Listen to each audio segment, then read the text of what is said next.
Y el otro tipo de hemorragia cerebral es la hemorragia espontánea, ¿no? Esto está casi todo desarrollado. Vamos a mencionar lo puntual, porque también ya lo hemos mencionado esta tarde. Recuerdan que repasamos el polígono de Willis y les mencioné cuál es la localización más frecuente de rotura de aneurisma entre la comunicante anterior y la cerebral anterior. Entonces acá está lo que yo les decía cuando hicimos el dibujito en la primera diapositiva, ¿no? Factores de riesgo, tenemos no modificables y modificables que son igualitos a los del isquémico. Aquí no hay nada de razonamiento. Patologías asociadas, la poliquistosis renal, la displasia fibromuscular, aquí falta agregar las enfermedades de colágeno también, ¿no? Recuerden, Ehlers-Danlos también es un factor de riesgo. Clínica.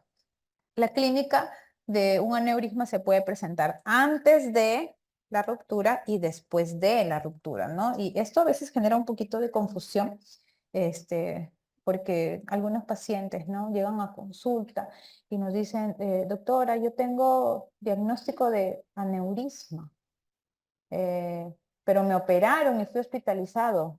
Entonces, genera bastante confusión en los pacientes, en el personal también, el personal profesional de la salud, hacer una disquisición entre cómo es una manifestación clínica previa, cuáles son los avisos que me pueden decir de manera indirecta, tú eres candidato a tener o no una rotura, ¿no? La cefalea centinela con la expansión del aneurisma, una cefalea intensa, ¿no?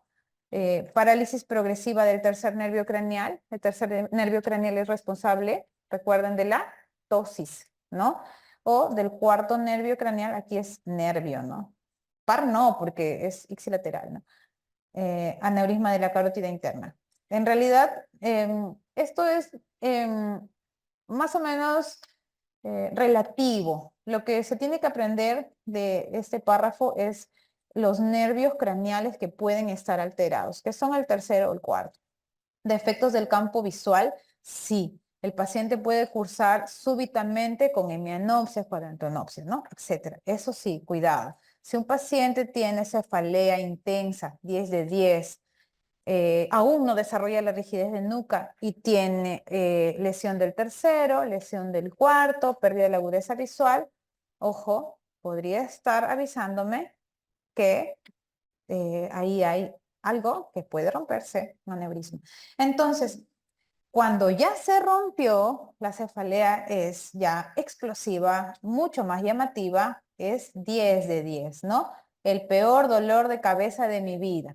Pero este paciente, aún con el aneurisma roto, no necesariamente va a desarrollar trastorno de conciencia. El trastorno de conciencia puede ser transitorio o inicialmente, ¿no? Y si progresa, sí puede ser severo. Por eso es que una de las mnemotecnias es el joven que llega a emergencia y me dice que es el peor dolor de cabeza de la vida, ¿no? Si ustedes recuerdan esto, no se van a hacer mucha confusión con el diagnóstico. Si un joven llega a emergencia y me dice que es el peor dolor de cabeza de su vida, ¿habrá trastorno de conciencia? No, porque si no, ¿cómo me lo dice, no? Entonces, cuidado con eso. En el examen clínico vamos a encontrar aquí sí, ¿no? Rigidez de nuca. ¿Y habrá focalidad neurológica, sí o no? ¿Habrá focalidad neurológica? No hay focalidad neurológica. Recuerden que la focalidad era en lo parenquimal, ¿no? ¿Se acuerdan? No. En el fondo de ojo también hemorragia subyaloidea y edema de papila. Característicamente, alguien me dijo que en la trombosis venosa podía ver, sí podía ver, pero ¿dónde es característico? Acá. Alteraciones en el electrocardiograma. Si hablamos de la hemorragia subaracnoidea espontánea, tenemos, acá está casi todo desarrollado, ¿no? ¿Cuáles son los exámenes de apoyo diagnóstico? Ya sabemos, ya hemos repetido que la tomografía cerebral es el examen de elección en las lesiones vasculares, ¿no? Es una prueba inicial. Si tenemos sospecha, es la primera prueba que vamos a realizar porque tiene una sensibilidad bastante alta, del 98%. Ahora, si la tomografía cerebral Si la tomografía cerebral fuera normal, en sangrados pequeños, si el sangrado, imagínense que es muy chiquitito y tiene clínica, pero la tomografía me sale normal y yo quiero estar muy seguro y quiero comprobar, voy a dar el siguiente paso, que es una punción lumbar. Entonces, en un caso clínico, se me preguntan, no es un examen de elección en estudio de hemorragia cerebral y todos marcan punción lumbar, porque piensan en meningitis, en Guillain-Barré, ¿no? Cuidado. El estudio de líquido cefalorraquídeo también puede ser de apoyo al diagnóstico utilizado en el estudio de hemorragias cerebrales, en los casos de que las hemorragias son tan chiquititas, tan poco cuantificables, que no se ven en la neuroimagen. Entonces ahí procedemos al estudio. Ahora, ¿qué voy a encontrar? Presión de apertura elevada. La presión de apertura es lo que yo encuentro cuando ingreso al espacio con mi aguja Quinque número 20, entre L4 y L5, mi paciente está en decúbito lateral. Yo ingreso y voy a medir con cuánta presión sale ese líquido. Normalmente es de 18 a 20. Hay una patología infecciosa que no es el motivo de esta charla, pero que yo sé que todos ustedes la conocen, que se llama espacio y tiene como característica clínica una elevación bastante llamativa de la presión de apertura. ¿Cuál es? Así 40, 50, 60. Criptococciosis. Muy bien. Entonces, en este caso, la presión de apertura también está elevada, pero no tanto como en una cripto, ¿no? Digamos, podría ser 30, ¿no? Mayor o igual de 18 a 20. Santocromía. La santocromía es el color amarillo, ¿sí? Del líquido. Y esto refleja la crenación, ¿no? Los globulitos se han roto y el metabolismo de esos pigmentos hace que el líquido tome este color. Conteo elevado de Matías también, sin cambio durante la prueba de los 3 tubos. ¿Qué es la prueba de los 3 tubos? Que yo recolecto 1, 2 tubitos y se supone que aquí va a estar más hemático, un poco menos hemático y acá va a estar súper más clarito, ¿no? Es la prueba de los 3 tubos. Entonces, ¿cuál es el examen gold estándar para diagnóstico de un aneurisma cerebral? Ojo, aneurisma no es lo mismo que una enfermedad vascular cerebral de emergencia. ¿Ah? ¿Cuál de ellos 3 será? Sí, la arteriografía cerebral, ¿no? Específicamente, si la vamos a pedir, es una panangio. Panarterio, perdón, panarteriografía. Si voy a pedir una arteriografía, entonces, y mejor le pido un PAN, ¿no? Una panarteriografía porque me va a explorar todo el árbol vascular. La angiotensión cerebral se utiliza cuando los aneurismas son muy pequeñitos, menor a 3 milímetros, y puede ser que no se vean. Y la angioresonancia cerebral se utiliza cuando el paciente tiene alergia al yodo. Así es. De estos 3, acá está la pregunta. Examen gold estándar para diagnóstico de aneurismas cerebrales, arteriografía cerebral o panarteriografía cerebral. ¿Ok? Seguimos. Estas son escalas que nos ayudan, digamos, a evaluar.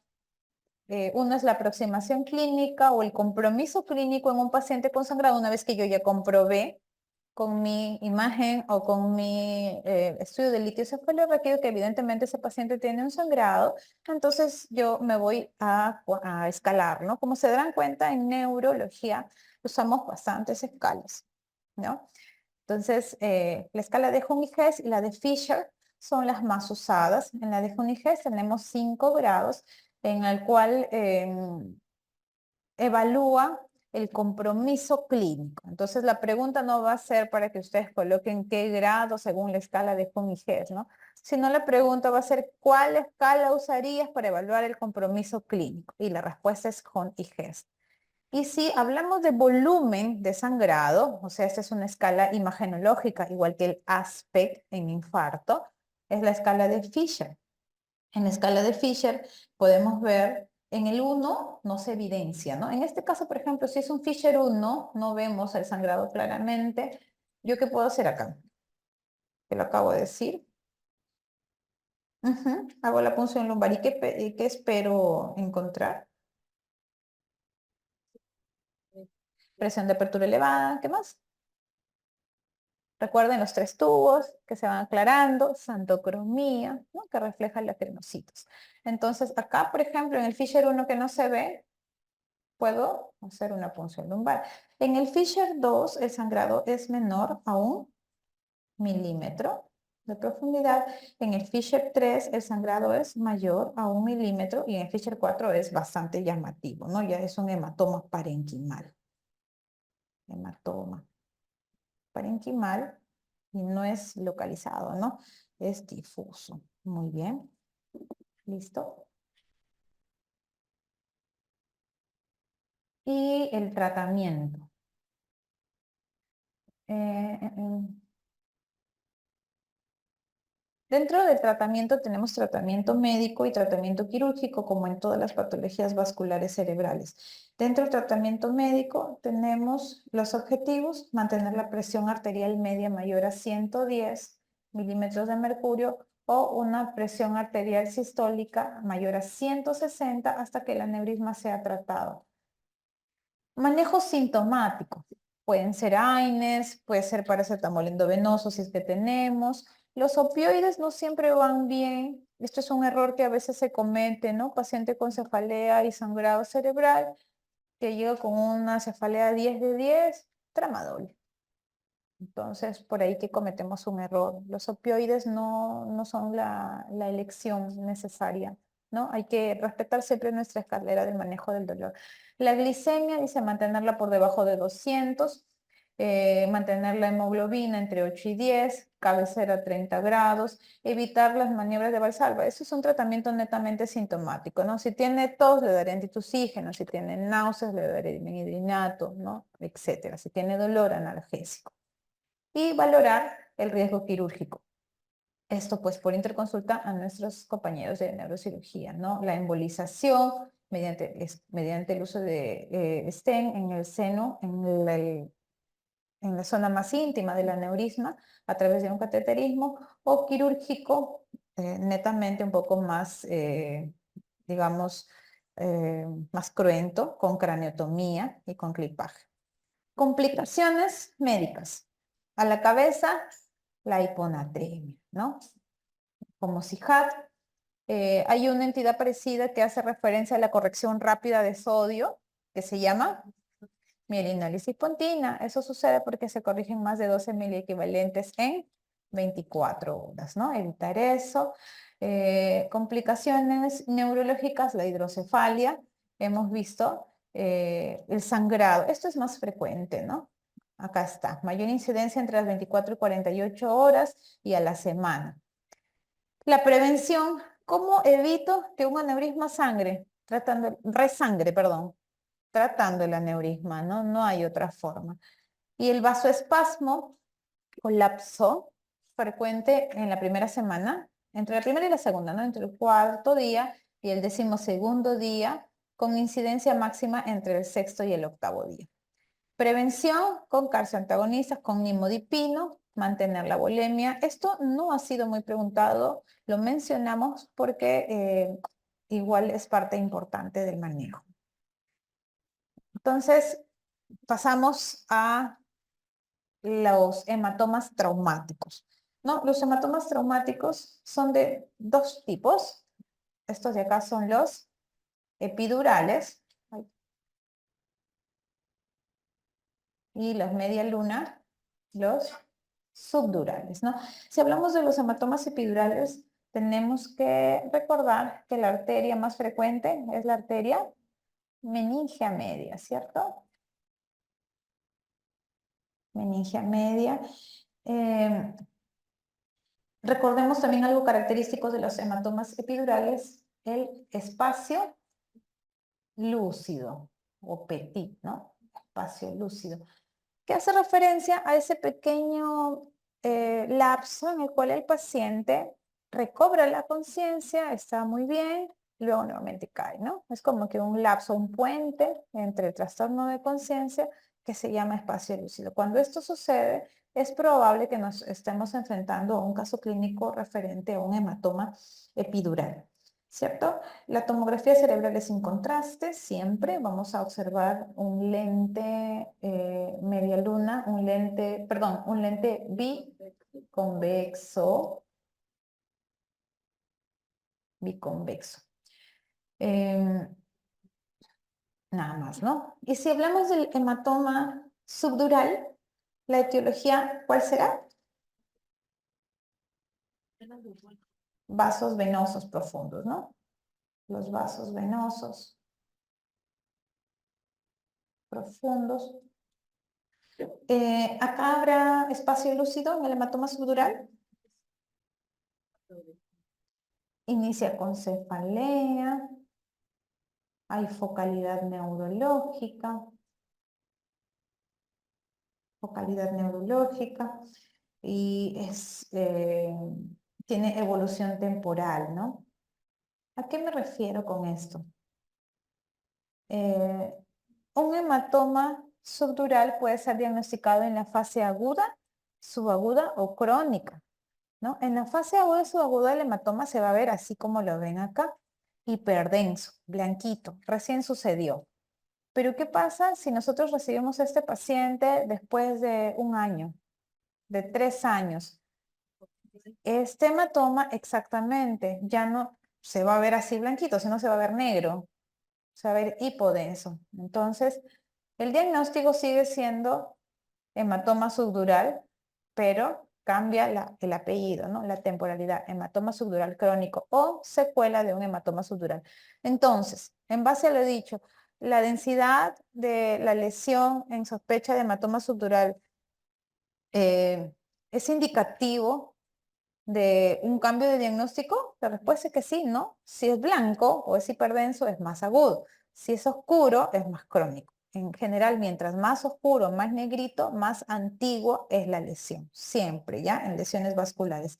En ambos casos, el diagnóstico de lesión va a ser la tomografía sin contraste, ¿no? En ambos casos, el diagnóstico de lesión va a ser la tomografía sin contraste.